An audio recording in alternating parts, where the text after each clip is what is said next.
കാലത്തിനും ദേശത്തിനും നേരത്തിനും അങ്ങനെ വ്യത്യസ്തമായ വഴികളിലൂടെ അഭിമാനമായ പെൺപ്രതിഭകളുടെ വേദി ഇത് red carpet. So let's begin the show. This is Red Carpet. അപ്പോൾ റെഡ് കാർപ്പറ്റിൽ ദാ നിയാസിക്കയും മീര ചേച്ചിയും ഉണ്ട്. അവരുടെ കൂടുതൽ വിശേഷങ്ങളിലേക്ക് കൂടി നമുക്ക് പോകാം.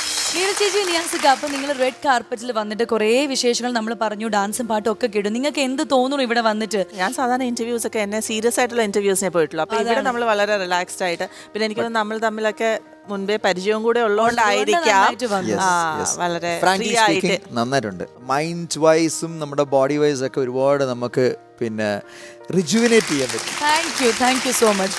നിയാസിക്കയ്ക്ക് എപ്പോഴും ഈ ഫൈറ്റ് സീൻസ് ഒക്കെ വരുമ്പോൾ ഭയങ്കര ഇൻട്രസ്റ്റോടു കൂടിയാണോ ചെയ്തിരിക്കുന്നത്? അയ്യോ എന്തെങ്കിലും പരിക്ക് പറ്റും, അങ്ങനെ എന്തെങ്കിലും ടെൻഷനൊക്കെ ഉണ്ടായിട്ടുണ്ടോ?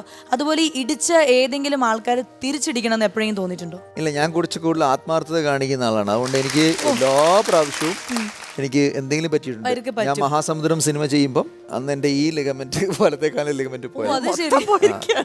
അത് ആത്മാർത്ഥത കൂടിയിട്ടാണ്. അന്ന് പിന്നെ ഞാന് ആ ഷൂട്ട് അത് കഴിഞ്ഞിട്ട് ഞാന് ഉണ്ട് റിപ്പയർ വെച്ചിരിക്കും. അപ്പൊ ഞാൻ ആക്ച്വലി ഒരു 2 ഗുണ്ടകൾ എന്നെ പിന്നെ ഇടിക്കാൻ വരുമ്പോൾ ഞാൻ കാല് ചവിട്ടി നേരെ എടുത്ത് അവരെ നെഞ്ചത്ത് ചവിട്ടുന്ന സീനായിരുന്നു. അപ്പൊ മാഫിയ ശശിയേട്ടൻ എനിക്ക് കറക്റ്റ് കാര്യങ്ങളൊക്കെ പറഞ്ഞു തന്നു. അപ്പോൾ ആ സമയത്ത് എന്താ പറ്റിയെന്ന് വെച്ചാൽ അവിടെ ഈ ലാലേട്ടൻ്റെ ഫാൻസ് അസോസിയേഷൻ്റെ ഒരു ആളുണ്ടായിരുന്നു. അപ്പോൾ പുള്ളി വന്നിട്ട് എനിക്ക് ഒന്ന് ആന്നി ചേട്ടൻ്റെ അടുത്ത്, ആന്നി പെരുമ്പാവൻ്റെ അടുത്ത് പറഞ്ഞിങ്ങനെ എനിക്ക് ഈ ഒരു സീനിലൊന്ന് ചുമ്മാ ഒരൊറ്റ ഇത് തരുമെന്ന് ചോദിച്ചു. അപ്പോൾ പുള്ളി വന്നിട്ട് നമ്മുടെ ശശിയേട്ടൻ്റെ അടുത്ത് പറഞ്ഞു. ശശിയേട്ടൻ പറഞ്ഞു, ഒരു കാര്യം ചെയ്യും, നിയാസ് ഇങ്ങനെ നിൽക്കുന്ന സമയത്ത് ബാക്കിൽ ഇങ്ങനെ ജസ്റ്റ് ഇങ്ങനെ പിടിച്ചോണ്ട് നിന്നാൽ മതി. ഓപ്പോസിറ്റ് ഇവനും ഗുണ്ടകളുടെ കൂട്ടത്തിലാണ്. അപ്പം ഞാൻ കാലെടുത്ത് ചവിട്ട്, എനിക്ക് ഒറ്റൊന്നുമില്ല, അവർ വരുമ്പോൾ നേരെ കാലെടുത്ത് ചവിട്ടുക നിന്നിട്ട് ഞാനിങ്ങനെ ആക്ഷൻ പറയുന്നു. പിന്നെ ഞാൻ കാലിങ്ങനെ പൊക്കിയിട്ട് ഇങ്ങനെ ചവിട്ടാനായിട്ട് പോകുന്നു. എൻ്റെ കാല് തിരിഞ്ഞാണ് വന്നത്, ഇങ്ങനെ തിരിഞ്ഞാണ് വന്നത് ചെയ്യുന്നത്. ഞാനവിടെ ഇരുന്ന് പോയി. എനിക്ക് അപ്പം പിടികിട്ടി എന്താ ഇവൻ ചെയ്തെന്നറിയോ?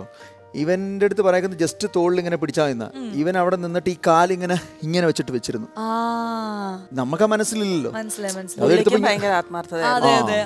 അത് ഇങ്ങനെ എടുത്ത് ഞാൻ ഇരുന്നു. പിന്നെ അത് വെച്ചിട്ട് ഞാൻ എത്രയോ നേരം ഷൂട്ട് ചെയ്തു. രാത്രി കംപ്ലീറ്റ് ചെയ്തിട്ട് എൻ്റെ ഭാഗ്യത്തിന് നെക്സ്റ്റ് ഡേ ഷെഡ്യൂള് ബ്രേക്ക് പറഞ്ഞിട്ട് ലാലേട്ടൻ കീർത്തി ചക്ര അഭിനയിക്കാൻ പോയി.